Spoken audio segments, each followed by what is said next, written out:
আল্লাহ পাক নিজের উপর অবধারিত করে নিয়েছেন যে ব্যক্তি আল্লাহর সন্তুষ্টির জন্য গরমের সময় সওম রাখবে, গ্রীষ্মকালে সওম রাখবে, পিপাসার্ত থাকবে, আল্লাহ রাব্বুল আলামিন কিয়ামতের দিন তৃষ্ণার দিন তাকে পানি পান করাবেন ইনশাআল্লাহ তাআলা। এরপর একটা হাদিস আছে যেটা হচ্ছে জান্নাতের দরজার ওয়াদা। রাসূলুল্লাহ সাল্লাল্লাহু আলাইহি ওয়াসাল্লাম ইরশাদ করেছেন, জান্নাতে একটা স্পেশাল দরজা আছে যার নাম রাইয়ান। কিয়ামতের দিন শুধুমাত্র এই দরজা দিয়ে রোজাদারদেরকেই প্রবেশ করানো হবে। যখন তারা প্রবেশ করবে এই দরজা বন্ধ করে দেওয়া হবে, তাদের পরবর্তীতে এই দরজা দিয়ে কেউ প্রবেশ করতে পারবে না। হাদিসটা সহিহ বুখারীর মধ্যে এসেছে, মুসলিমে এসেছে 1152 নম্বর হাদিস। আর কিছু হাদিস আমরা পড়ে সামনে যাচ্ছি। নবী করিম সাল্লাল্লাহু আলাইহি ওয়াসাল্লাম ইরশাদ করেছেন যে সওম এবং কোরআন, আমি আবারও বলছি, রমাদান মাসে কোরআন নাজিল হয়েছে। আর এই হাদিসেও এসেছে সওম এবং কোরআন কিয়ামতের দিন বান্দার পক্ষে সুপারিশ করবে। সওম বলবে, ইয়া রব, হে আমার রব, আমি তাকে খাবার এবং যৌন প্রবৃত্তি থেকে বিরত রেখেছিলাম, অতএব তার ব্যাপারে আমার সুপারিশ কবুল করুন। কোরআন বলবে, হে আল্লাহ, আমি তাকে রাতের বেলা ঘুম থেকে বিরত রেখেছি, সে রাত জেগে আমাকে তেলাওয়াত করেছে, মানে কিয়ামুল লাইল এবং তাহাজ্জুদ এবং তারাবির সালাতে তেলাওয়াত করেছে। হে আল্লাহ, আপনি তার পক্ষে আমার সুপারিশ কবুল করুন। রাসূলুল্লাহ সাল্লাল্লাহু আলাইহি ওয়াসাল্লাম বলছেন, তাদের উভয়ের সুপারিশই কবুল করা হবে ইনশাআল্লাহ তাআলা। হাদিসটা মুস্তাদরাক হাকিমে এসেছে 2080 নম্বর হাদিস। আরেকটা বিখ্যাত হাদিস যেটা আপনারা সবাই জানেন, যে মান সামা রমাদান ঈমানান ওয়া ইহতিসাবান গুফিরা লাহু মা তাকদ্দামা মিন যামবিহি, যে ব্যক্তি ঈমানের সাথে সওয়াবের আশায় রমাদান মাসের সবগুলো সওম রাখবে, ঈমানের সাথে সওয়াবের আশায় রমাদান মাসের সবগুলো সওম রাখবে, রাসূল সাল্লাল্লাহু আলাইহি ওয়াসাল্লাম বলেছেন, গুফিরা লাহু মা তাকদ্দামা মিন যামবিহি, তার পূর্বের জীবনের সমস্ত গুনাহ আল্লাহ পাক মাফ করে দেবেন ইনশাআল্লাহ।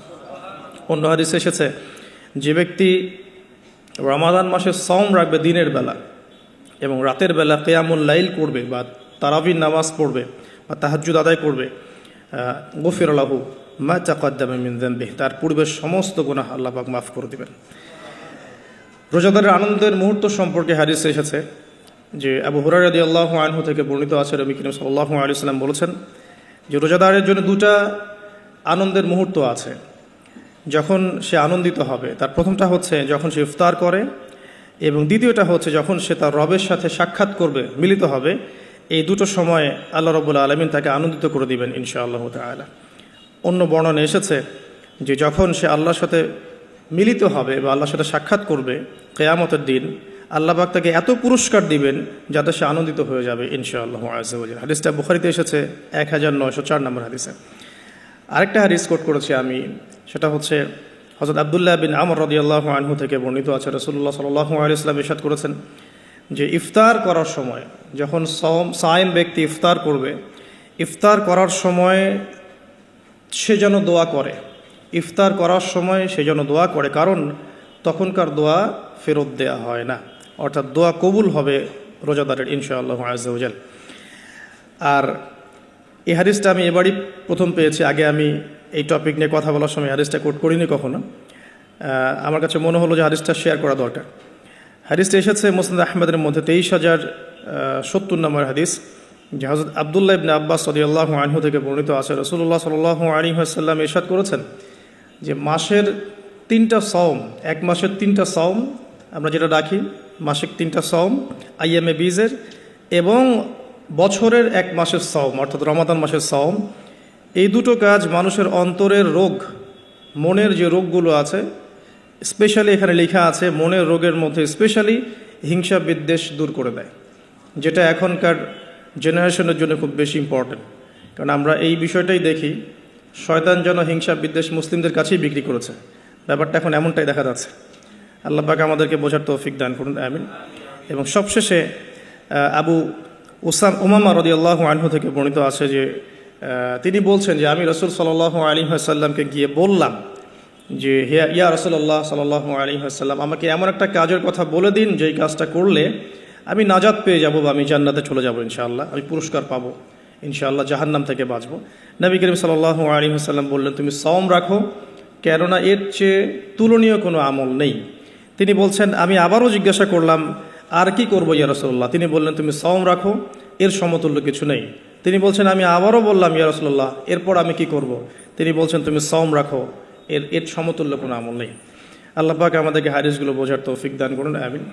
এই হাদিসগুলো আপনারা আগেও শুনেছেন, তবে আমি ফজিলত থেকে শুরু করলাম এই কারণে যে আমরা এগুলোর সামারি যদি মাথায় নেই, তাহলে বিষয়টা এমন দাঁড়াচ্ছে যে রমাদান মাস কোরআন নাজিলের মাস, যে মাসটা মুসলিমদেরকে তাকওয়া দিবে, শক্তি দিবে, ঈমানের শক্তি, যার ফলশ্রুতিতে মুসলিমরা ইনশাআল্লাহ আল্লাহ পাকের জমিনে আল্লাহ পাকের দিনটা প্রতিষ্ঠা করতে পারবে, নিজের ব্যক্তি জীবনে পারবে, পরিবারে পারবে, আস্তে আস্তে সমাজে আল্লাহ পাক সামর্থ্য দিলে আরও বড় পরিসরে।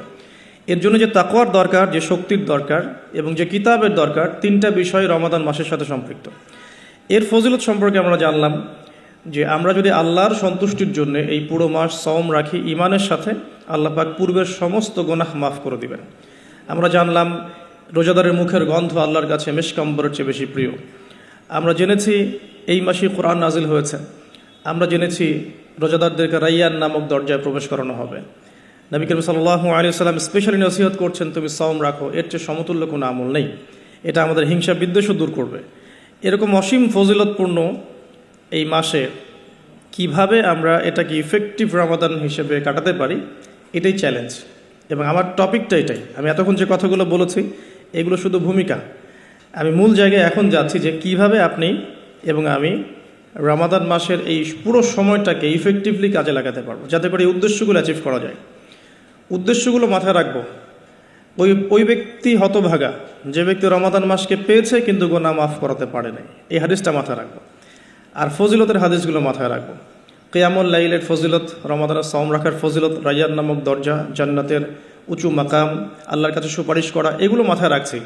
মূল উদ্দেশ্য হচ্ছে ইফেক্টিভলি রমাদানকে কাটানো, যাতে করে তাকওয়া অবলম্বন করা যায়, তাকওয়া অর্জন করা যায়। অনেকেই শুনেছি তাকওয়া, আল্লাহ ভীতি, আল্লাহর নিষেধকৃত বস্তুগুলো থেকে দূরে থাকা, কিন্তু অর্জন করার মাধ্যমগুলো কি, কোন কোন কাজগুলোর মধ্য দিয়ে অর্জন করা যায়, এটা কিন্তু আমরা খুব একটা আলোচনা করি না। আমরা ইফেক্টিভ রমাদানের প্রথম যে কাজটার কথা লিখেছি, আমি নোট করেছি এখানে মোটামুটিভাবে 20টার কথা। তা আমি স্টার্ট করছি এখান থেকে যে ইফেক্টিভ রমাদান শুরু হবে কিন্তু আমাদের আজকে মানে সন্ধ্যার পর থেকে আর কি। আমরা নিশ্চয়ই পশ্চিমা সংস্কৃতির মতো রাত 12টার সময় রাত দিন কাটাই না। আমরা জানি আমাদের রাত এবং দিন শুরু হয় সূর্য ওঠা এবং ডোবার সাথে সম্পৃক্ত। তো সূর্য ডুবে গেলেই আমরা এখন রমাদানে প্রবেশ করছি। আমরা দোয়া করি আল্লাহর কাছে, আল্লাহ পাক যেন আমাদেরকে সুস্থ শরীরে রমাদানের সমস্ত সওমগুলো রাখার তৌফিক দান করেন এবং রমাদান মাসটাকে ইফেক্টিভলি কাটানোর তৌফিক দান করেন। আমরা আমাদের চেষ্টাগুলো অব্যাহত রাখবো, বাকিটা আল্লাহ রাব্বুল আলামিন কবুল করার মালিক। আল্লাহ পাক চাইলে অল্প আমলেই নাজাত হয়ে যাবে ইনশাআল্লাহ আজ্জা ওয়া জাল। শুরুটা হবে মূলত তারাবি দিয়ে। আসলে আজকে আমরা তারাবি দিয়ে শুরু করছি। প্রথম যে কাজটা আমরা শুরু করছি রমাদান মাসে, সেটা তারাবি কেন্দ্রিক। তো আমরা সবাই চেষ্টা করব প্রথমত যে তারাবির সালাত জামাতের সাথে পড়ার জন্য, এবং তারাবির সালাতটাকে বর্তমান প্রচলিত 3G 4G সালাতের মতো না করা এবং সালাতের মধ্যে সৌন্দর্য নিয়ে আসা।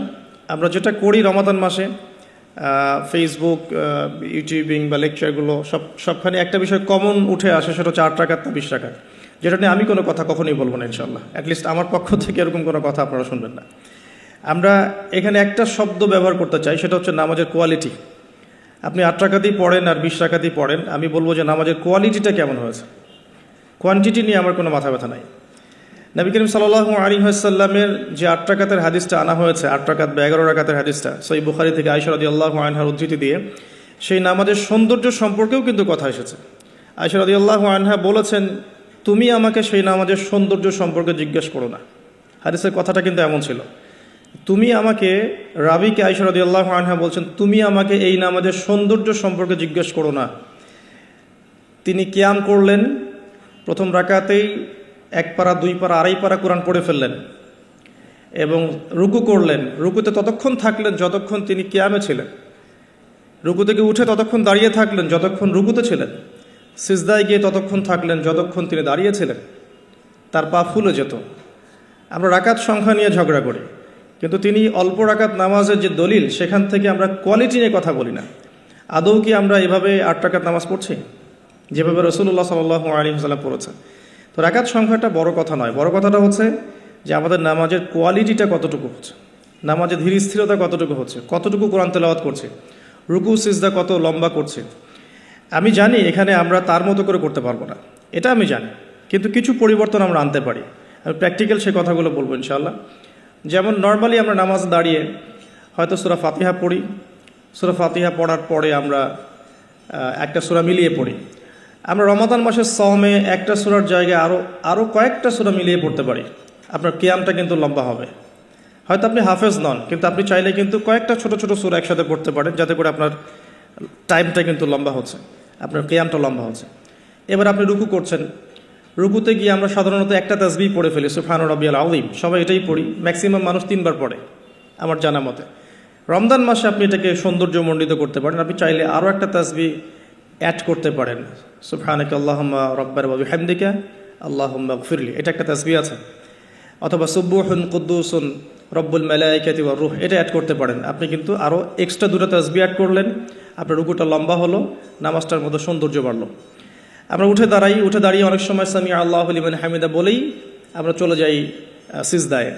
আমরা কিন্তু ওখানে রব্বানা ওয়া লাকাল হামদের পরেও হামদান কাসীরান তাইয়িবান মুবারাকান ফীহি বলতে পারি, সময়টা বাড়লো, রুকুটার সৌন্দর্য বাড়লো। সিজদায় গিয়ে আমরা যা করি সুবহান রাব্বিয়াল আ'লা 3 বার বলি, উঠে চলে আসি। অনেকে হয়তো 3 বারের জায়গায় 5 বার, 7 বার, 10 বার অনেকে এইভাবে বলি।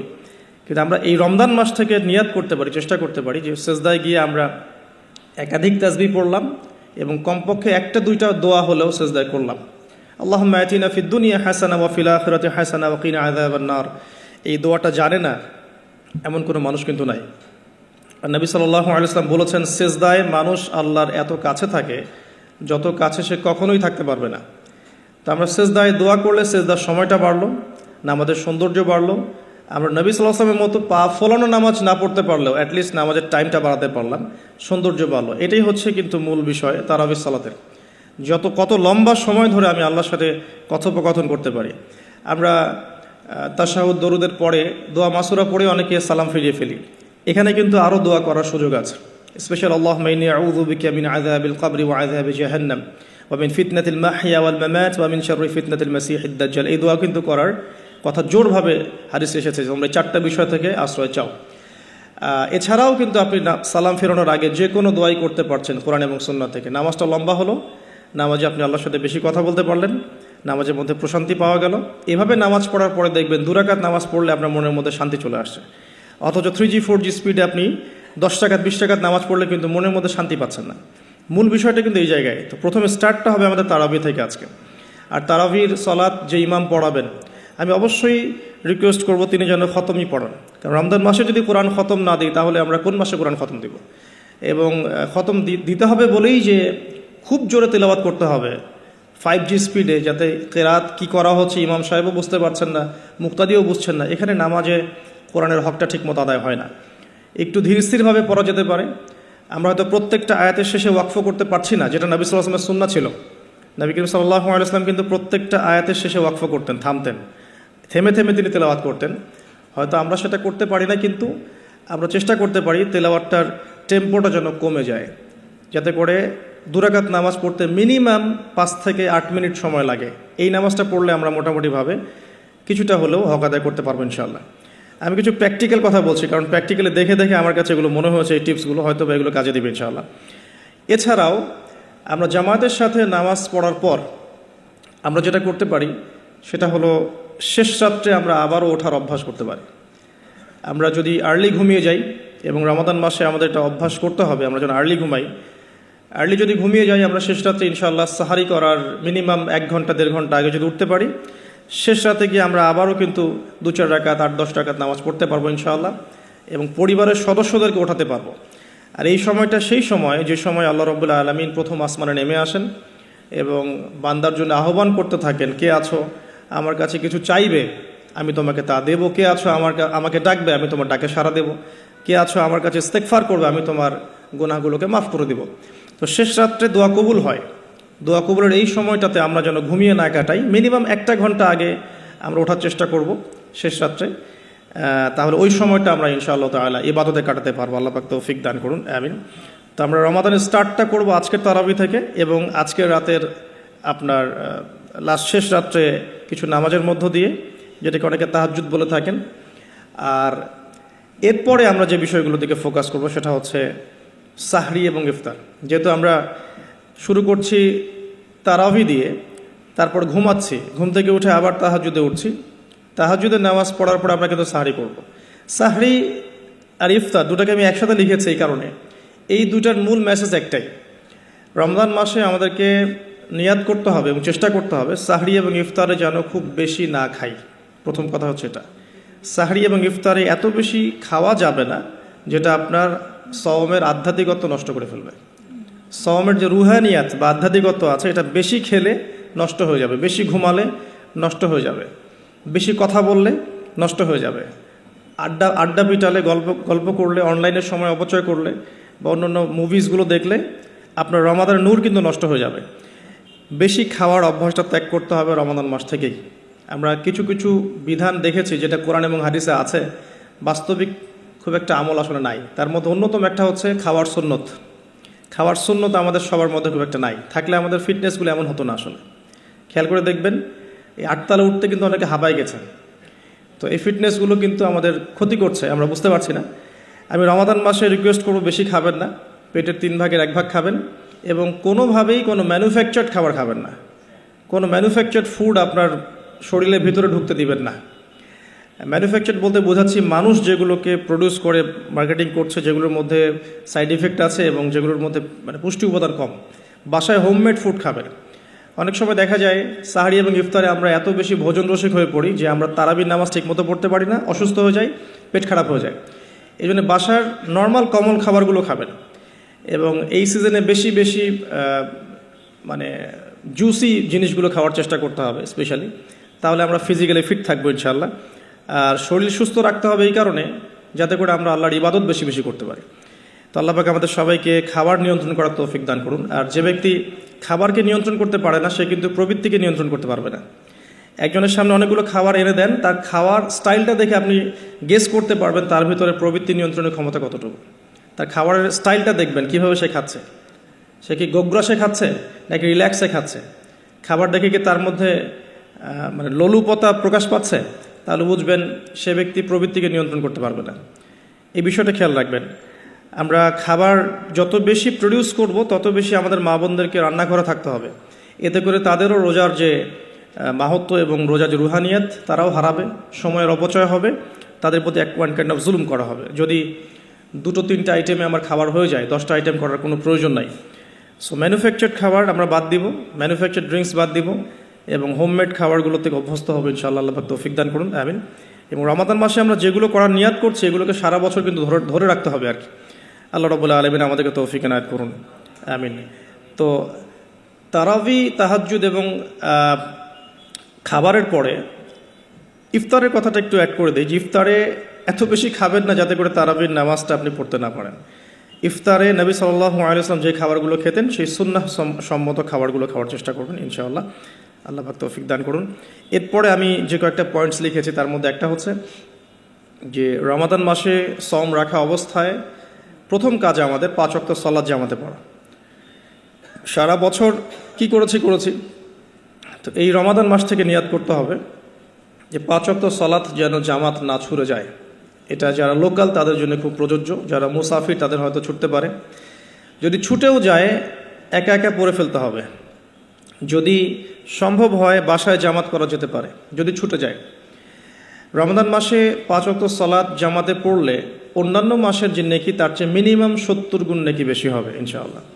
আর জামাত একটা ঐক্য দেয়, একটা পরিচিতি হয়, হৃদ্যতা ভালোবাসা বাড়ায়। একটা মুসলিম কমিউনিটির মধ্যে জামায়াতের গুরুত্ব অনেক বেশি, জামায়াতের সাথে নামাজ এই বিষয়টার গুরুত্ব অনেক বেশি।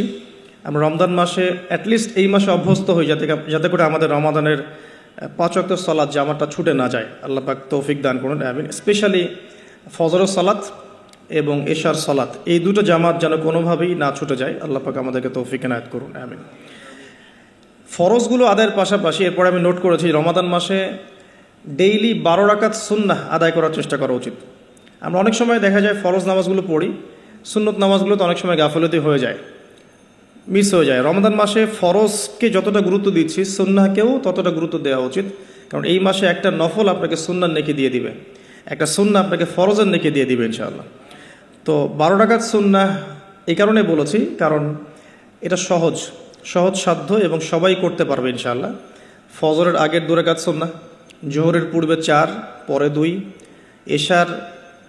এশার পরে 2 আর মাগরিবের পরে 2, এই যে মোট 12 রাকাত সুন্নাহ। নবী সাল্লাল্লাহু আলাইহি ওয়াসাল্লাম বলেছেন, যে ব্যক্তি এই 12 রাকাত সুন্নাহ আদায় করবে প্রতিদিন, তার জন্য জান্নাতে একটা করে ঘর নির্মাণ করা হবে ইনশাআল্লাহ তাআলা। তো রমাদান মাসে আমরা এই সুযোগটা নষ্ট করব না। আল্লাহ পাক আমাদেরকে তৌফিক এনায়েত করুন, আমিন। তো 5 ওয়াক্ত সালাত জামাতের সাথে 12 রাকাত সুন্নাহ। আমরা কিন্তু প্রতিটা কাজ করছি কি উদ্দেশ্যে? ওই যে শেষের অংশটুকু, লাআল্লাকুম তাত্তাকুন। এই যে তারাবি, আমার এই তাহাজ্জুদ, আমার এই কম খাওয়া, আমার এই কম কথা বলা, কম মেলামেশা করা মানুষের সাথে, আমার হালাল স্ত্রীকে ছেড়ে দেয়া, খাবার পানি ছেড়ে দেয়া, 5 ওয়াক্ত নামাজ জামাতে পড়া, ডেইলি 12 রাকাত সুন্নাহ আদায় করা, এগুলোর উদ্দেশ্য কি? আমার উদ্দেশ্যটা কিন্তু ওইটা, লাআল্লাকুম তাত্তাকুন, যাতে করে আমি শক্তি অর্জন করতে পারি, যেই শক্তি দিয়ে আমি ইসলামের বিজয় অর্জন করতে পারবো। উদ্দেশ্য কিন্তু আমাদের এইটা। এগুলো জাস্ট কাজ এবং মাধ্যম। সামনে যাচ্ছি, রমাদান মাসে আমরা বেশি বেশি দোয়া করার চেষ্টা করবো ইনশাআল্লাহ, কারণ সওম রেখে বেশি বেশি দোয়া করতে উৎসাহিত করা হয়েছে, কারণ 3 ব্যক্তির দোয়া ফেরত দেওয়া হয় না। একজন মুসাফির, যে ব্যক্তি সফরের মধ্যে আছে, আল্লাহর কাছে দোয়া করলেই দোয়া কবুল হবে ইনশাআল্লাহ। একজন ব্যক্তি যে পিতা বা মাতা হয়েছে, তার সন্তানের জন্য দোয়া করলে দোয়া কবুল হবে ইনশাআল্লাহ। আরেকজন হচ্ছে সে ব্যক্তি, যে ব্যক্তি রমাদান মাসে বা অন্য যে কোনো সময় রোজা রেখেছে, সওম রেখেছে, সওমরত অবস্থায় তার দোয়াকে ফেরত দেওয়া হবে না। আর স্পেশালি সে যদি ইফতার করতে থাকে, সেই সময়ের দোয়াকে তার ফেরত দেওয়া হবে না ইনশাআল্লাহ। তো আমরা বেশি বেশি দোয়া করবো রমাদান মাসে ইনশাআল্লাহ আযজা ওয়া জাল। আমি দোয়ার জন্য একটা বই সাজেস্ট করছি, সেটা হচ্ছে হিসনুল মুসলিম। এই বইটার মধ্যে প্রচুর দোয়া দেয়া আছে এবং অথেন্টিক সবগুলোই মাশাআল্লাহ। শেষের দিকে কিছু ঝাড়ফুঁক অংশ আছে। কারো যদি চোখ লাগা বা বদনজর বা জিন ঘটিত সমস্যা থাকে বা তাবিজ কবজ জনিত কোনো সমস্যা থাকে, এগুলো ট্রুথ, এগুলো সত্য, এগুলো কোনো আনসাইন্টিফিক বিষয় নয়। আর কোনো কিছু আনসাইন্টিফিক হলেই যে ইসলামিক হবে না, এমনও নয় বিষয়টা। তো হিসনুল মুসলিম বইটা আপনারা কালেক্ট করতে পারেন। সেখানে প্রথম অংশ আছে দোয়া এবং জিকির অধ্যায়, এবং শেষের অংশটা আছে ঝাড়ফুঁক অধ্যায়। আপনারা মিনিমাম প্রথম অংশটুকু মুখস্থ করে ফেলতে পারেন। আর দোয়া করার সময় জায়গাগুলো বুঝে দোয়া করতে হবে, যে কখন কিভাবে দোয়া করলে দোয়াগুলো কবুল হবে। প্রথম কথা হচ্ছে যে দোয়া করার আগে আল্লাহ পাকের প্রশংসা করতে হবে, আল্লাহর হামদ প্রশংসা করতে হবে। সূরা ফাতিহা পড়ে নিতে পারেন একবার। দোয়া করার শুরুতে আপনি দরুদ পড়বেন, দরুদের ফলে দোয়া কবুল হয়। দরুদ না পড়লে দোয়াটা আসমানে গিয়ে ঝুলে থাকে, উঠিয়ে নেওয়া হয় না। যখন দরুদ পড়া হবে তখন দোয়াটা উঠিয়ে নেওয়া হবে। দোয়া করার কিছু টেকনিক আছে, যে কিভাবে কি দোয়া করলে কবুল হবে, কখন দোয়া করলে কবুল হবে, এগুলো বুঝে দোয়া করতে হবে। অনেকেই বলে দোয়া করেই যাচ্ছে, কবুল হচ্ছে না। কিছু বিষয় আছে হয়তো এই কারণে হচ্ছে না, হয়তো বা আল্লাহ পাক চাচ্ছেন এটা আপনার জন্য পরে পাওয়া উত্তম, সেই জন্য আপনি এখন পাচ্ছেন না। হয়তো বা আল্লাহ পাক আপনাকে পরকালে দিবেন বলে জমা রেখেছেন, হয়তো এই জন্য পাচ্ছেন না। অথবা হয়তো আপনার আকীদায় শিরক আছে, হয়তো এই জন্য হচ্ছে না। হয়তো বা আমলে বেদায়াত আছে, এই কারণে হচ্ছে না। অথবা আপনার রিজিকে কোনো হারাম কিছু আছে, মেবি এই কারণে আপনার দোয়া কবুল হচ্ছে না। অথবা আপনি তাড়াহুড়া করছেন। তাড়াহুড়ার ব্যাখ্যায় নবী সাল্লাল্লাহু আলাইহি ওয়াসাল্লাম বলেছেন যে মানুষ বলে আমি দোয়া করেই গেলাম, আমার দোয়া কবুল হলো না। তো আমরা জেনে নিব যে কোন কোন জায়গায় কিভাবে দোয়া করলে দোয়া কবুল হবে। এই বইটার মধ্যে সবই দেয়া আছে, হিসনুল মুসলিম বইটার মধ্যে। তারপর আমি বলছি আমার ব্যক্তিগত ইলম থেকে কিছু কথা, সেটা হলো দোয়া করার আগে অবশ্যই আল্লাহর প্রশংসা করবেন, অ্যাটলিস্ট একবার আলহামদুলিল্লাহ বলে হাত তুলবেন। তারপরে আপনি নবী সাল্লাল্লাহু আলাইহি ওয়াসাল্লামের কাছে উপরে একবার দরুদ পড়বেন। আগে আল্লাহর প্রশংসা, তারপরে দরুদ। এরপরে আপনি নিজের পাপের ক্ষমা চাবেন। আগে আপনি পাপ করেন বা না করেন, আগে বলবেন রব্বিক ফিরলি, আল্লাহ আমাকে মাফ করে দাও, পাপ করেন বা না করেন। এটা সুলাইমান আলাইহিস সালামের সেই দোয়া থেকে আমি শিক্ষা নিয়েছি। সুলাইমান আলাইহিস সালাম যে বিখ্যাত দোয়ায় বলেছিলেন যে আল্লাহ আমাকে এমন মুলক এবং রাজত্ব দান করুন যে মুলক আর রাজত্ব আপনি কাউকে কখনো দেননি। এই দোয়ার শুরুতে তিনি বলেছেন রব্বিক ফিরলি, আল্লাহ আমাকে মাফ করুন। তো এটা আদব, দোয়ার আদব হচ্ছে আগে নিজের ক্ষমা চাওয়া, আল্লাহর কাছে নিজের ভুলের ক্ষমা চাওয়া, তারপরে দোয়া করা। হামসানা, দরুদ, এরপরে আপনি ক্ষমা চাবেন। এবার আপনি দোয়াগুলো করবেন আপনার মন থেকে। আরবি দোয়া জানা থাকলে আরবিতে দোয়া করবেন, কারণ আপনি আপনার রবের সাথে আরবি দিয়ে কথা বলবেন, এর চেয়ে আসলে গর্বের কি হতে পারে? আরবি ভাষা কেন শিখব, কি দরকার আছে? এটা কি সাম্প্রদায়িকতা? আল্লাহ রাব্বুল আলামিনের আল্লাহ পাক যে ভাষায় কোরআন নাজিল করেছেন, আল্লাহ পাক যে ভাষায় কথা বলেছেন কোরআনে, সেই ভাষায় আমি আল্লাহর সাথে কথা বলছি, এর চেয়ে গর্বের কি আছে আমার জন্য? আরবি কেন শিখছি, কেন শিখব? এই ভাষা দিয়ে আমি আল্লাহর সাথে কথা বলবো। জান্নাতে এই ভাষা চলবে, কোরআনে এই ভাষায় নাজিল হয়েছে, কবরে এই ভাষায় প্রশ্ন করা হবে, তা আমি কেন এই ভাষায় আল্লাহর সাথে কথা বলবো না? এর মানে এই নয় যে কেউ যদি আরবি না জানে অন্য ভাষায় দোয়া করতে পারবে না, এমনটা নয়। অবশ্যই কেউ যদি আরবি না জানে, বেসিক দোয়াগুলো না জানে, সে বাংলাতে দোয়া করতে পারে, কোনো সমস্যা নেই। ইংরেজিতে দোয়া করতে পারে, উর্দু দিয়ে দোয়া করতে পারে। ভাষাগত পার্থক্য আল্লাহর কাছে নেই, তবে আরবির মর্যাদা আছে। আর এটা আমার কাছে গর্বের বিষয় মনে হয় যে আমি আরবি দিয়ে আমার রবের সাথে কথা বলতে পারছি, আমি আরবি দিয়ে কথা বলছি। এবং আরবি দিয়ে দোয়ার ক্ষেত্রে আপনি এত এত ভালো করে মনের ভাব প্রকাশ করতে পারবেন অল্প শব্দে, যেটা হয়তো অন্য কোনো জায়গায় সম্ভব নয়। এরপরেও আমি বলবো যে মাতৃভাষায় মানুষের মনের ভাব প্রকাশের ক্ষেত্রে সহজতা আছে। যদি কেউ আরবি না জানেন, সেক্ষেত্রে মাতৃভাষাতেই বেশি বেশি দোয়া করবেন, চলতে ফিরতে দোয়া করবেন। নির্দিষ্ট সময়েই দোয়া করতে হবে এমন নয়। রোজা রেখে সারাটা দিন যখনই আপনার মন চাচ্ছে, মনের মধ্যে একটা কিছু চাহিদা আসছে, আপনি দোয়া করে ফেলবেন। নবী সাল্লাল্লাহু আলাইহি ওয়াসাল্লাম বলেছেন, যদি তোমাদের কারো জুতার ফিতাও ছিঁড়ে যায়, সে যেন সেই ফিতাটাও আল্লাহর কাছে চেয়ে নেয়। প্রতিটা বিষয় আল্লাহর সাথে শেয়ার করতে হবে। আল্লাহ, আমার চাকরির দরকার, আমার রিজিকের সমস্যা, আমার পারিবারিক সমস্যা, আমার ব্যবসার সমস্যা, আমার ইলম অর্জন করতে চাই, আল্লাহ আমাকে ইলম দান করো। আল্লাহ, আমি শারীরিকভাবে অসুস্থ।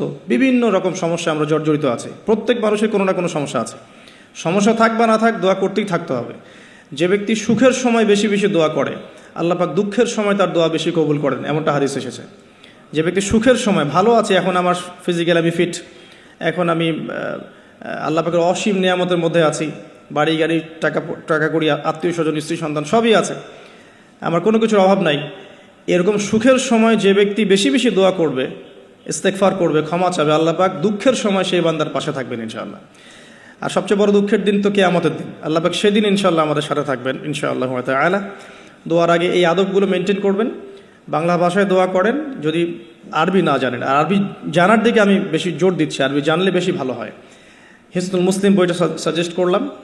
এবং দোয়া করার কিছু টাইম আমি বলছি যে এই সময়গুলো আপনি বেশি বেশি দোয়া করতে পারেন। রোজা রেখে সারাদিন দোয়া করতে পারেন যে কোনো সময়, স্পেশালি নামাজের সেজদায় একটা সেজদাও যেন বাদ না যায় যেখানে আপনি কোনো দোয়া করেন নাই।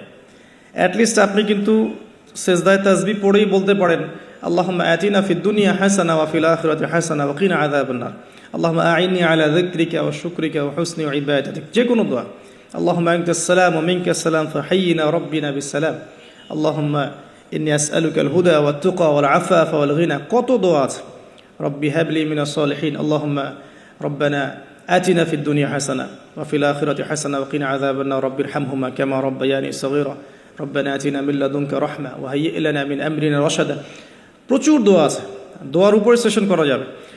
আপনি সেজদায় বেশি বেশি দোয়া করেন, মিনিমাম 1টা 2টা 3টা করে দোয়া করার চেষ্টা করেন। যদি আরবি না জানেন, আপনি নফল নামাজে, সুন্নত নামাজে বাংলাতেও দোয়া করলে ইনশাআল্লাহ কবুল হবে। আল্লাহ পাক সমস্ত ভাষায় বোঝেন ইনশাআল্লাহ তাআলা। সেজদায় দোয়া করেন বেশি বেশি। আমি সাজেস্ট করবো যে রমজান মাসে আপনি 2 আজানের মাঝখানে দোয়া করবেন। আজান হয়েছে, আজানের সময় দোয়া করলে দোয়া কবুল হয়ে যায়। আজান এবং একামতের মাঝখানে দোয়া করলে দোয়া কবুল হয়ে যায়। রমাদান মাসে লাইলাতুল কদর আছে, শেষ দশকের বেজর রাতগুলোর মধ্যে আমরা একে পাবো। যদি কেউ লাইলাতুল কদর পেয়ে যায়, সেই রাত্রে যে দোয়া করবে সে দোয়াগুলো কবুল হবে ইনশাআল্লাহ তাআলা। কাউকে ইফতার করানোর পর দোয়া করলে দোয়া কবুল হতে পারে ইনশাআল্লাহ। দান সাদাকা করার পর দোয়া করলে দোয়া কবুল হতে পারে ইনশাআল্লাহ। হয়তো বৃষ্টি হচ্ছে, আপনি বৃষ্টি দেখে দোয়া করলেন, দোয়া কবুল হবে ইনশাআল্লাহ।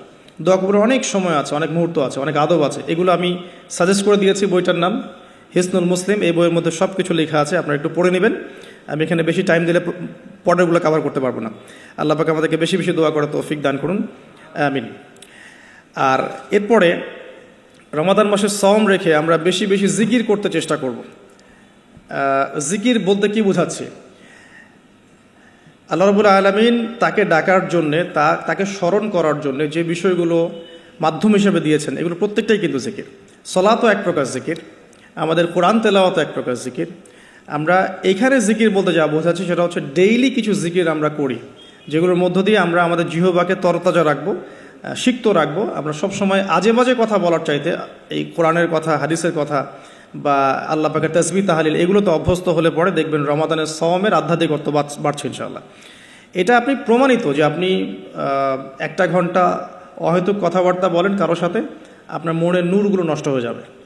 এবং আপনি 1 ঘন্টা চুপ করে থাকেন, দেখবেন চুপ করে থাকার ফলে আপনার মধ্যে অনেক চিন্তা আল্লাহর পক্ষ থেকে ইনস্টল হচ্ছে, ভালো চিন্তাও আসে আর শয়তানের পক্ষ থেকে খারাপ চিন্তাও আসতে পারে চুপ করে থাকলে।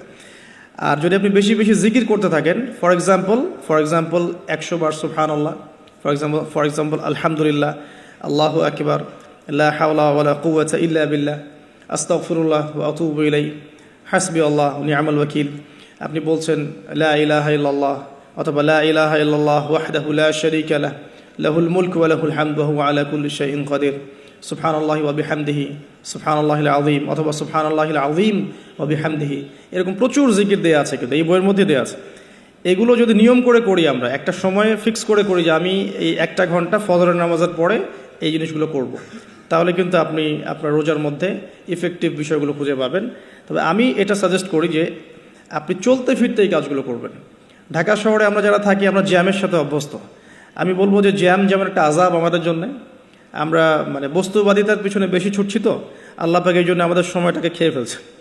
যে এত দ্রুত তুমি দুনিয়ার দিকে ছুটতে চাও, থাকো, বসে থাকো এখানে। যত বেশি ছুটবেন তত বেশি আল্লাহ পাক পিছিয়ে দিবেন। দুনিয়ার দিকে আপনি যত বেশি ছুটবেন, আপনাকে আল্লাহ পাক তত পিছিয়ে দিবেন। তবে মুমিনরা এটাকে নিয়ামত মনে করতে পারে। আপনি জ্যামে বসে 1 পারা কোরআন তেলাওয়াত করতে পারবেন। আমি চেষ্টা করি, জ্যামে বসে আছেন আপনি এই তাসবিহ তাহলিলগুলো করতে পারেন। তাসবিহ একটা পকেটে রাখেন, আপনি বের করেন, জ্যামে বসে আছেন, 100 বার সুবহানাল্লাহ পড়তে আপনার 5 মিনিটও লাগবে না। 100 বার আলহামদুলিল্লাহ পড়তে পারেন বসে বসে, 100 বার আল্লাহু আকবার পড়তে পারেন, লা ইলাহা ইল্লাল্লাহ পড়তে পারেন, আস্তাগফিরুল্লাহ ওয়া আতুবু ইলাইহি 100 বার পড়তে পারেন, আল্লাহুম্মা সাল্লি আলা মুহাম্মাদ ওয়া সাল্লিম দরুদ পড়তে পারেন 100 বার। আপনি দেখবেন সময়টা কাজে লাগলো, আপনার কিন্তু সময়টা কাজে লাগলো, এবং আপনার মনের মধ্যে কিছু খারাপ চিন্তা চেতনা আসছিল, এটা দূর হয়ে গেল, মনটা শান্ত হলো, রিল্যাক্স থাকলেন, আল্লাহর নূর আসলো। এই কাজগুলোই একসাথে মিলে কিন্তু রোজাটাকে আপনার ইফেক্টিভ বানাবে। আর কি শুধুমাত্র না খেয়ে থাকাটা আপনাকে খুব একটা রুহানিয়াত দিবে না। আল্লাহ পাক আমাদেরকে বেশি বেশি জিকির করার তৌফিক দান করুন, আমিন। আমি তারপরে বলবো, সওম রেখে ইস্তেগফার করতে হবে বেশি বেশি। ইস্তেগফার মানে আস্তাগফিরুল্লাহ ওয়া আতুবু ইলাইহি, এবং শুধু মুখে বলা নয়, বরং আমি একটা পদ্ধতি অবলম্বন করার চেষ্টা করছি, আমার কাছে এটা ইফেক্টিভ মনে হয়েছে বলে শেয়ার করছি। সেটা হলো, আমি চেষ্টা করছি যে আমার জীবনে যে পাপগুলো হয়েছে আমার দ্বারা, যেগুলো আমার মনে পড়ছে, বড় বড় পাপ আমার মনে পড়ছে, আপনি কিন্তু আপনার পাপ মনে করতে পারবেন আপনি যে আপনি কি পাপ করেছেন, বড় বড় পাপ কিছু, সবগুলো হয়তো পারবেন না, কিছু কিছু পারবেন।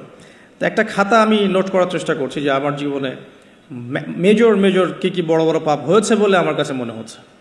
তো এরকম পাপ আপনি একটা লিস্ট করতে পারেন, এবং যখন একটা পাপের কথা মনে হবে, এই পাপ সংক্রান্ত বিষয়গুলো কিন্তু মাথায় চলে আসবে, ওখানে আমার কি ভুল ছিল আসলে, এবং সেই ভুলটা যেন আমার পরিবারবর্গ না করে, এবং সেই ভুলটা যেন আমার বাচ্চারা না করে। ঠিক আছে? তো আমরা মিউজিক শুনেছি, লিখেছি যে হ্যাঁ মিউজিক শুনেছি, হয়তো বসে বসে খেলা দেখেছি তো, এগুলো কাজ করেছে। রাস্তাঘাটে চলতে ফিরতে আমাদের নজর এদিক ওদিকে চলে গিয়েছে। এমন কেউ নাই এখন এই বিশ্বে বসবাস করে যারা কখনো অনলাইনে ঢুকে একটা মেয়ের নগ্ন ছবি চোখে পড়েনি। এমনটা হয়েছে। আমরা কিন্তু নোট আউট করতেই পারি আমাদের পাপগুলো কী হয়েছে। নোট আউটগুলো করলে আমরা যেটা করতে পারি, এই রমাদানে ইন্ডিভিজুয়ালি একটা করে পাপের কথা মনে করে আল্লাহর কাছে মাফ চাইতে পারি। যদিও বা এভাবে বললেও হয়ে যায়, আল্লাহ আমার তুমি সমস্ত পাপ মাফ করে দাও, কিন্তু ইন্ডিভিজুয়ালি যখন বলবেন তখন আপনি ফিলটা পাবেন যে আমি ওই পাপটা করেছিলাম, এইটা ঠিক হয়নি, ওইটা ঠিক হয়নি। তখন ইনশাআল্লাহ তাআলা ইস্তেগফারটা পারফেক্ট হবে, এবং ইস্তেগফারের ভিতরে একটা প্রাণ আসবে ইনশাআল্লাহ। শুধু মুখে বলবো না যে আস্তাগফিরুল্লাহ ওয়া আতুবু ইলাইহি। তো আমি এটা চেষ্টা করছি লিখে ফেলার জন্য। তো এখানে দুটো বিষয় আসবে, একটা হচ্ছে আমার কিছু আল্লাহর সাথে জড়িত পাপ, এবং আল্লাহর সাথে জড়িত পাপগুলো কিন্তু মাফ পাওয়া খুব সহজ। মুখলেসভাবে তওবা করলেই আল্লাহ পাক মাফ করে দেবেন ইনশাআল্লাহ। এবং আল্লাহ রাব্বুল আলামিন এমনও বলেছেন যে আমি এই পাপগুলোকে নেকি দিয়ে পরিবর্তন করে দেব, এটা আল্লাহ পাক বলেছেন। আরেকটা বিষয় আছে, আল্লাহ পাকে কিছু হক নষ্ট করেছে, যেমন নামাজ, হয়তো একটা সময় নামাজ পড়ি নাই, একটা সময় রোজা রাখি নাই, একটা সময় দেখা গেছে কেউ জাকাত দেয় নাই ইত্যাদি। এগুলোর জন্যে দুটো অপশন, এখানেও দুটো অপশন। কিছু আলেম বলেছেন যে এর জন্যে খালেস তওবাই যথেষ্ট, এর কাফফারার দরকার নাই। আবার কিছু আলেম বলেছেন যে নামাজ যতগুলো কাজা হয়ে গেছে এগুলোকে হিসেব করে কাজা আদায় করে দেয়া। এরকম দুটো স্কুল অফ থট কিন্তু আছে, আমি এটা ঘাটাঘাটি করেছি। তবে আমি সবশেষ যার মতটাকে বেশি প্রাধান্য দিয়েছি এই পর্যন্ত, সেটা হচ্ছে আল্লামা তাকি উসমানী দামাত বারকত, তার বইয়ের মধ্যে তাসাউফ আত্মশুদ্ধি বইটার মধ্যে লেখা আছে যে এটা সবচেয়ে বেশি উত্তম হবে যদি কেউ তার জীবনের নামাজ এবং সওম এবং যাকাত এগুলোর হিসেব করে তওবা করার পরে আদায় করে দেওয়ার চেষ্টা করে। এবং ইনশাআল্লাহ আমি সে চেষ্টা করব, আপনারাও সে চেষ্টা করেন, এটা অনুরোধ করবো আর কি। এতে করে উনি এই কথাটা এই জন্য বলেছেন যে একজন মানুষ অমুসলিম ছিল, মুসলিম হয়েছে, তখন না হয় তার সমস্ত গুনাহ মাফ হয়ে যাবে, কিন্তু আমরা মুসলিম ছিলাম, 1 বছর 2 বছর নামাজ পড়েন নাই, এই গুনাহটা কীভাবে মানে কাফফারা না দিলে মাফ হতে পারে? উনার যুক্তি এটা। তো যদিও অনেক আলেম বলেছেন যে তওবা করলে মাফ হয়ে যাবে, আল্লাহ পাক মাফ করে দিবেন, বেশি বেশি নফল নামাজ পড়লে ঘাটতি পূরণ হয়ে যাবে, কিন্তু ফরজের ঘাটতিগুলো ফরজ দিয়ে আদায় করাটা উত্তম হবে বলে আমার মত। আল্লাহ পাক আমাদেরকে সাধ্যমতো করার তৌফিক দান করুন। আরেকটা অপশন আছে, রমজান মাসে উমরা করতে পারেন। রমজান মাসে যদি উমরা করতে পারেন বা সুযোগ হয়, আল্লাহ যদি তৌফিক দান করেন, সেখানে একটা সুবিধা আছে, যেমন মক্কায় 1 ওয়াক্ত নামাজ পড়লে আপনি অনেক ওয়াক্তের নেকি পাচ্ছেন, এবং মদিনাতেও 1 ওয়াক্ত নামাজ পড়লে আপনি 1000 ওয়াক্তের নেকি পাচ্ছেন। তো এখানে কিন্তু ওই কাফফারাটা আদায় হয়ে যাবে ইনশাআল্লাহ। এটা একটা সুযোগ। সোমরা করতে যেতে পারেন, আর যদি যান আমাকেও সাথে নিয়ে যান, আল্লাহ পাক তৌফিক দান করুন। ঠিক আছে। আর আরেকটা বিষয় আছে, পাপের লিস্ট করতে গিয়ে আমি যেটা দেখেছি সেটা হচ্ছে যে কিছু পাপ থাকবে যেগুলো মানুষের সাথে সম্পৃক্ত, এগুলো সবচেয়ে ডেঞ্জারাস। কিছু পাপ আছে আমাদের জীবনে যেটা মানুষের সাথে সম্পৃক্ত, যেমন আমি বা আপনি কারো গীবত করেছি, বা আমি বা আপনি কারো সম্মানহানি করেছি, বা আমি বা আপনি কাউকে অপবাদ দিয়েছি, বা কারো টাকা পয়সা লুটতরাজ করে খেয়ে ফেলেছি, বা কারো সম্পত্তি আত্মসাৎ করেছি, বা কারো প্রতি জুলুম করেছি। এক কথায় হাক্কুল ইবাদ, কোনো মানুষের হক নষ্ট করেছি। এই জায়গাটাতেই সমস্যা এবং ডেঞ্জারটা সবচেয়ে বেশি। এটাই সবচেয়ে বড় ভয়ের কারণ পরকালে জাহান্নামে যাওয়ার, আমার কাছে মনে হয়। কারণ যতগুলো পাপ আল্লাহর সাথে সম্পৃক্ত, আল্লাহ পাক এক কথাতেই মাফ করতে পারেন, কোনো সমস্যা নাই ইনশাআল্লাহ। কিন্তু মানুষের হকটা কিভাবে আদায় হবে? যতক্ষণ পর্যন্ত না তার হক তাকে ফিরিয়ে দিচ্ছি, যদি কারো অর্থ সম্পদ নষ্ট করে থাকি, তাকে ফিরিয়ে দেয়া অথবা তার পরিবারকে ফিরিয়ে দেয়া বা তার পক্ষ থেকে দান সদকা করা, এছাড়া কোনো অপশন দেখা যায় না। কাউকে গালি দিয়েছি, তার কাছ থেকে ক্ষমা নিয়ে নেওয়া অথবা তার জন্য দোয়া করা, এছাড়া কোনো অপশন দেখা যায় না। তো আমি একটা দোয়া আপনাকে শিখাই দিচ্ছি ইনশাআল্লাহ। আশা করা যায় এই দোয়ার বরকতে আল্লাহ পাক আপনাকে সুযোগ তৈরি করে দিবেন যাতে করে আপনি তার হক তাকে ফিরাই দিতে পারেন ইনশাআল্লাহ তাআলা। সেটা হলো আল্লাহুম্মা কফিনি বিহালালিকা আন হারামিক ওয়া আগনিনি বিফদলিকা আম্মান সিওয়াক। এই দোয়াটা যে বেশি বেশি করবে ইনশাআল্লাহ তাআলা, আলী রাদিয়াল্লাহু আনহু বলেছেন যে তার যদি পাহাড়ের সমান ঋণ থাকে, আল্লাহ পাক সেটাও পরিশোধ করার ব্যবস্থা করবেন ইনশাআল্লাহ।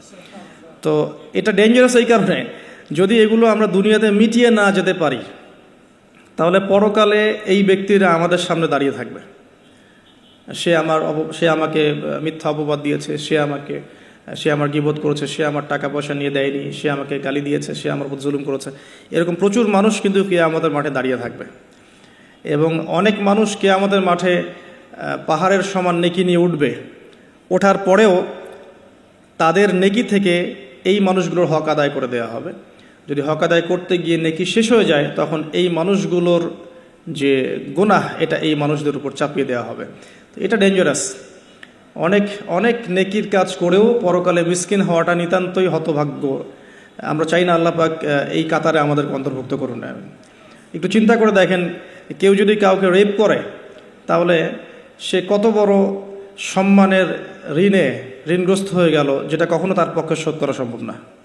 তো এই জিনিসটা যদি মাথায় থাকে, এই হাদিসটা যদি মাথায় থাকে যে কিয়ামতের মাঠে সবচেয়ে বড় মিসকিন তারা যারা অন্যের কাছে দায়বদ্ধ থাকবে, নামাজ রোজা হজ জাকাত সমস্ত নেকি নিয়ে ওঠার পরেও কারো হক নষ্ট করার দায়ে সে জাহান্নামে চলে যাবে ওদের গুনার ভার নিয়ে। তো এই জিনিসটা সবচেয়ে ডেঞ্জারাস। এই কারণেই আসলে কম কথা বলা উচিত এবং কম মানুষের সাথে মেশা উচিত এবং মুখ বন্ধ রাখাই ভালো। বেশি না বলা, বেশি কিছু ভাবতে না যাওয়া, বেশি গেজ না করা। এবং অনলাইন এমন একটা প্ল্যাটফর্ম যেটা আমাদের এই সুযোগটা বাড়িয়ে দিয়েছে, যাতে করে আমরা নির্দ্বিধায় একে অপরের গীবত সমালোচনাকে একটা ট্রেডিশন মনে করছি, বাট এগুলোর বড় শাস্তি আমাদের জন্য অপেক্ষা করছে। আল্লাহ পাক এগুলো থেকে আমাদেরকে হেফাজত করুন, আমিন। মানুষের সাথে জড়িত পাপ থেকে আল্লাহ পাক আমাদেরকে বাঁচাক। আর যদি সম্ভব হয় রমজান মাসে আমভাবে ক্ষমা চেয়ে নেওয়া উচিত। যেমন পরিবারবর্গকে ডেকে বলা যেতে পারে যে আমার দ্বারা যদি তোমাদের কোনো হক নষ্ট হয়ে থাকে তো তোমরা আমাকে মাফ করে দিও, ঠিক আছে, যদি একজন রাষ্ট্রের নেতা হয়ে থাকে তার বলা উচিত সবার সামনে যে আমি আমার দায়িত্ব পালন করার চেষ্টা করেছি আমার সাধ্যমতো। যদি আমার দায়িত্ব পালনে কোনো রকম হক নষ্ট হয়ে থাকে তোমাদের কারো, আমার উপর কোনো অভিযোগ থেকে থাকে, আমাকে মাফ করে দিও। আমভাবে ক্ষমা চেয়ে নেওয়াটা ভালো হবে রমাদান মাস। কারণ এই মাস, ওই যে আমি একটা হাদিস বলছি, সেই ব্যক্তি হতভাগা যে ব্যক্তি এই মাস পেয়েছে কিন্তু নিজের গোনাহ মাফ করাতে পারলো না। আমার গোনাহ তো আমি আল্লাহর কাছে মাফ করালাম, কিন্তু মানুষের সাথে জড়িত হকটা কীভাবে মাফ করাবো, এই বিষয়টা বুঝতে হবে। আল্লাহ পাক আমাদেরকে ইস্তেগফার করার তৌফিক দান করুন রমজান মাসে, আমিন। এবং অন্যের হক পরিশোধ করে দেওয়ার তৌফিক দান করুন, আমিন। রমাদান মাসে ইফেক্টিভ রমাদানের জন্য নেক্সট টাইমে লিখেছি জাকাত, যে রমাদান মাসে যাদের জাকাত ফরজ হয়েছে জাকাতগুলোকে অবশ্যই দিয়ে দিবেন। আল্লাহ পাক তৌফিক দান করুন। এবং আমি বারবার একটা বিষয় টাচ দিয়েছি যে জাকাত ইসলামিক অর্থনীতির বেস, ইসলামিক ইকোনমিক্সের ভিত্তি হচ্ছে জাকাত কেন্দ্রিক। আপনারা আল্লামা তাকি উসমানীর ইসলামিক ইকোনমিক্স সিরিজটা পড়তে পারেন। এখানে জাকাত সংক্রান্ত আলাদা কিতাবে আলাদা অধ্যায় রচনা করা আছে, কিভাবে জাকাত ইসলামিক মার্কেটের মধ্যে, অর্থনীতির মধ্যে টাকাকে সার্কুলেট করতে থাকে এবং কিভাবে ইসলামিক অর্থ ব্যবস্থা জাকাত কেন্দ্রিক সমাজের সাম্য নিয়ে আসে, এটা তিনি চমৎকারভাবে ব্যাখ্যা করেছেন। আমি এখানে বেশি সময় দিতে পারছি না আজকে। তো আমরা নিসাবটা সবাই তো জানি 2.5%। যাদের আগের জাকাত দেওয়া হয়নি সেগুলো হিসাব করতে পারেন। এক বছর যদি ঘুরে যায় আপনার 2.5% জাকাত আসবে।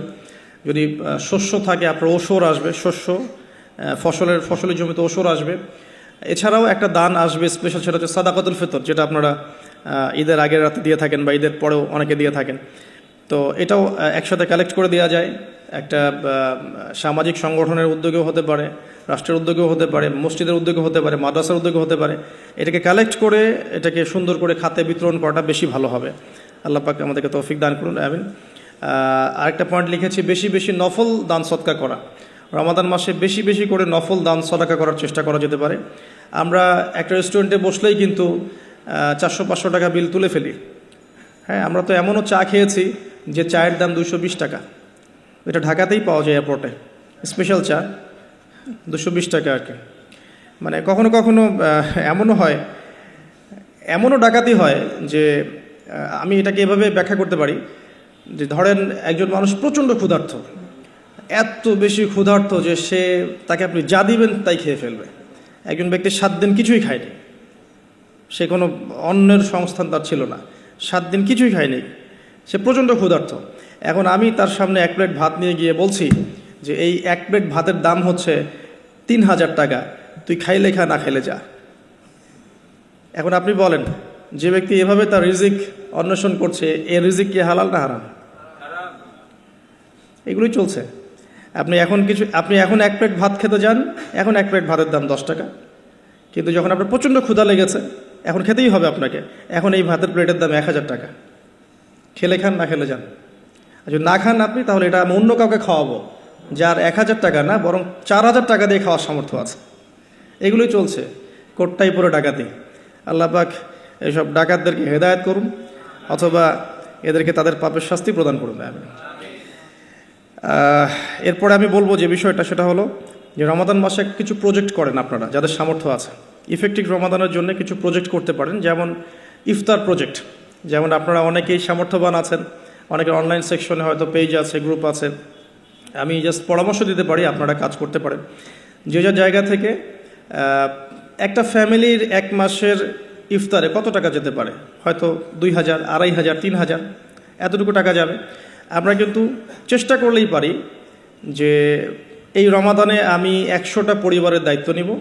100টা পরিবারের জন্য যে টাকাগুলোর প্রয়োজন সেটা আমি অনলাইনের মাধ্যমে মানুষের কাছ থেকে কালেক্ট করতে পারি, অফলাইনেও করতে পারি, করে ইফতার প্যাকেজ রেডি করতে পারি, করে 100টা পরিবারকে পৌঁছে দিতে পারি। এতে করে যেটা হবে, আপনি অন্যকে ইফতার করাচ্ছেন, অন্যের ইফতার করানোর ফলে ওই রোজার নেকিটা কিন্তু আপনি পাচ্ছেন। এটা কিন্তু হাদিস, যে কেউ যদি কাউকে ইফতার করায়, ওই ইফতার করানোর নেকিটা, ওই রোজার নেকিটা আপনি কিন্তু পেয়ে যাবেন। আপনাকে এক্সট্রা দেওয়া হবে, আল্লাহ পাক তার নেকি থেকে আপনাকে দিবেন না, এক্সট্রা একটা রোজার নেকি আপনি পাবেন ইনশাআল্লাহ। তো রমাজানের সাদাকা প্রজেক্ট করতে পারেন এবং ঈদের প্রজেক্টও করতে পারেন। ঈদের সামগ্রী অনেক মানুষের কেনার সামর্থ্য নাই, অনেক মানুষেরই নাই। আপনি ঈদের সময় ঈদের খুশি একটা প্রজেক্ট করতে পারেন। এখানে আপনি টাকা কালেক্ট করলেন, পরিবার ওয়াইজ কত টাকা করে লাগে ভাগ করলেন, ভলেন্টিয়ার ক্রিয়েট করলেন, দিয়ে আসলেন বাড়ি বাড়ি। এই কাজগুলো এখন অমুসলিমরা করছে না, খ্রিস্টানরা করছে না, অনেক এনজিও করছে না। এই মানব সেবামূলক কাজগুলো থেকে মুসলিমরা পিছিয়ে পড়ছে বলেও কিন্তু অনেকেই ওই দিকে আকৃষ্ট হচ্ছে এবং ওদিকে গিয়ে নিজের ধর্ম বিক্রি করে দিচ্ছে। আপনারা দেশের বিভিন্ন জায়গায় ঘুরতে থাকেন, এগুলো বুঝবেন যে সমাজ সেবার নামে অনেকেই মানুষকে কনভার্ট করেছে ইসলামের থেকে অন্য ধর্মে। সো আমাদের উচিত বেশি বেশি সোশ্যাল ওয়ার্ক করা, গাছ লাগানো, বেশি বেশি উচিত রক্তদান কর্মসূচি করা, সোশ্যাল কাজ করা, এতিমদের জন্য কোনো প্রজেক্ট করা, বিধবাদের জন্য কোনো প্রজেক্ট করা, মেয়েদের জন্য কোনো সেলাই মেশিনের প্রজেক্ট করা, কর্মসংস্থানের প্রজেক্ট করা। স্পেশালি রমাদানে আপনারা চাইলেই রমাদানের ইফতার প্রজেক্ট করতে পারেন, ঈদের খুশি একটা প্রজেক্ট করতে পারেন। যাদের সামর্থ্য আছে আপনারা কিন্তু করতে পারবেন, আল্লাহ পাক তৌফিক দান করুন, আমিন। আমি এরপরে লিখেছি অন্যকে ইফতার করানো, যেটা আমরা মসজিদের উদ্যোগে করতে পারি, মাদ্রাসার উদ্যোগে করতে পারি। প্রত্যেকটা রমাদানের আসর থেকে মাগরিব পর্যন্ত স্থানীয়ভাবেই আপনারা কিন্তু তালিমের আয়োজন করতে পারেন, তালিমি বৈঠক করতে পারেন।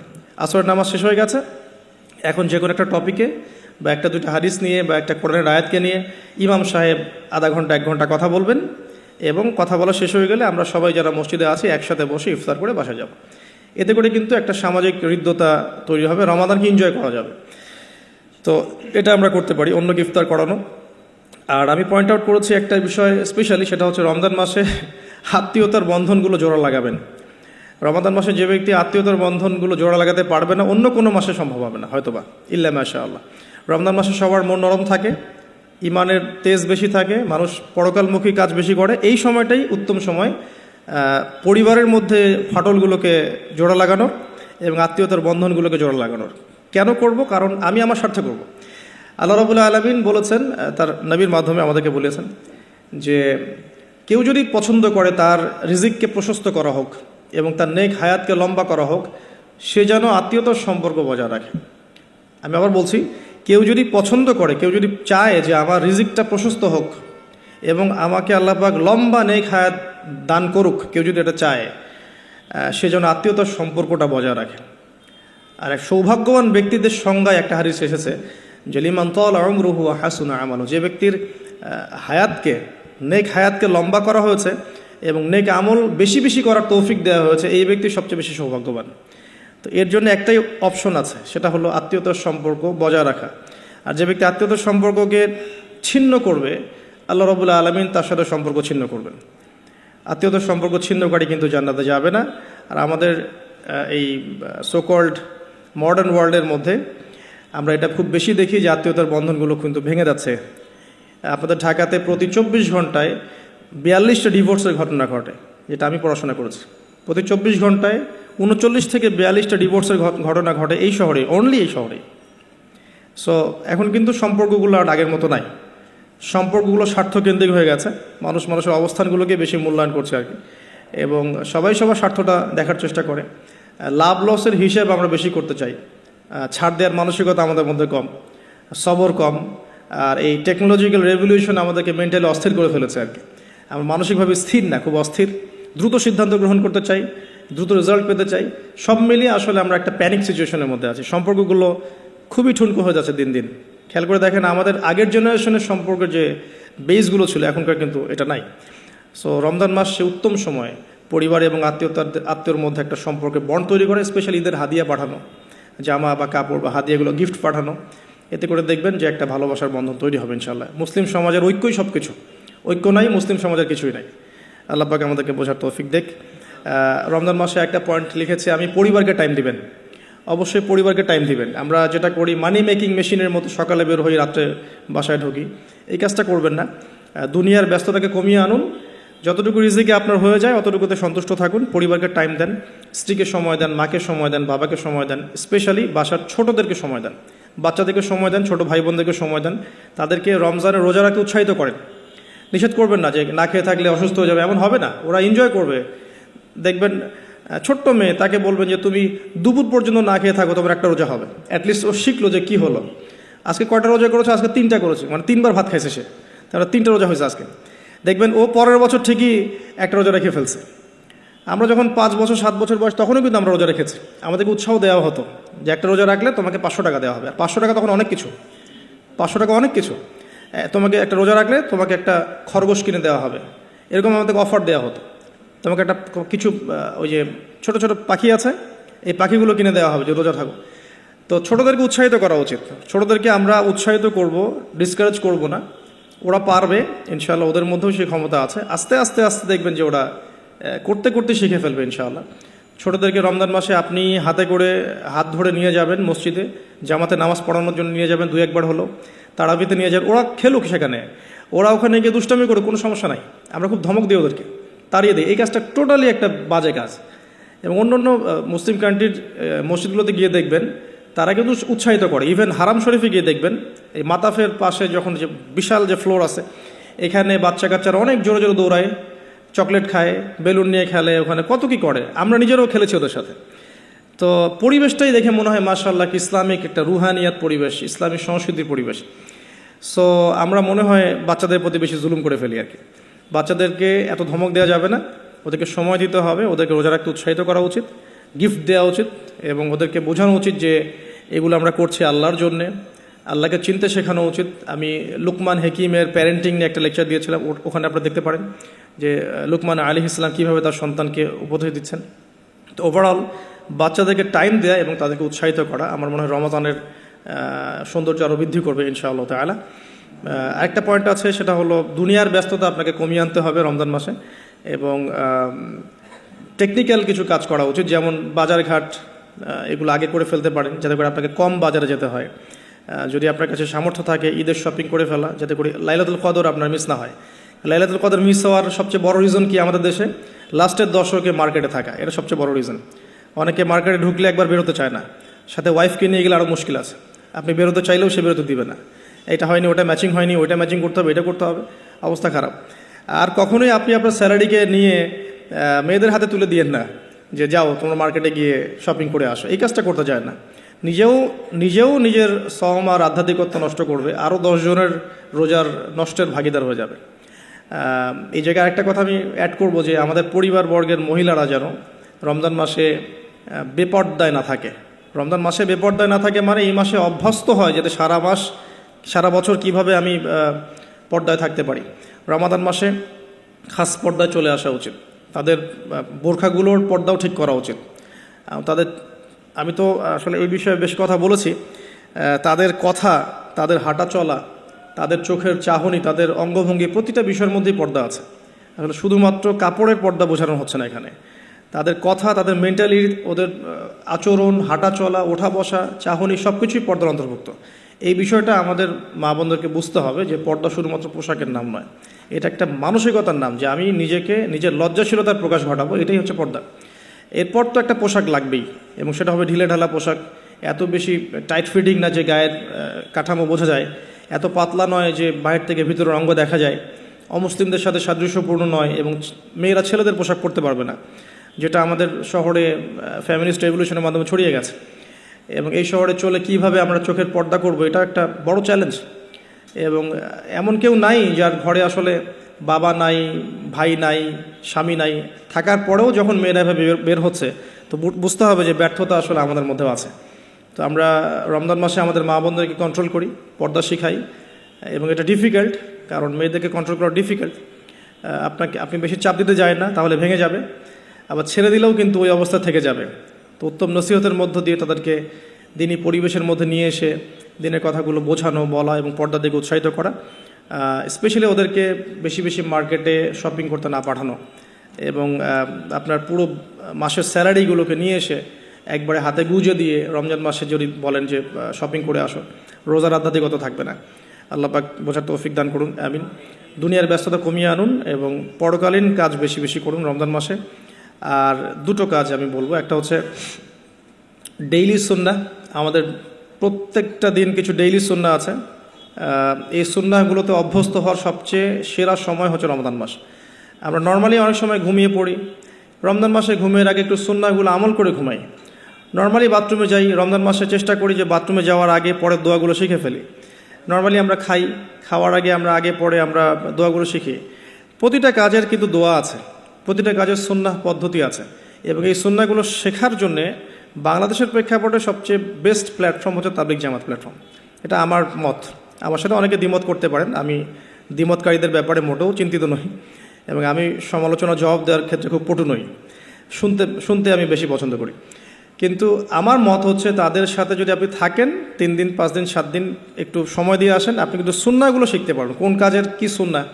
তারা খুবই রিস্ট্রিক্টলি এটাকে কিন্তু আপনার শেখায় এবং এটাকে মুখস্থ করিয়ে ফেলে। আমরা স্কুল লাইফে অনেক শিখেছি, কলেজ লাইফে আমরা সময় দিয়ে অনেক শিখেছি। এগুলো শেখানোর জন্য বেস্ট প্ল্যাটফর্ম আমার কাছে মনে হয়।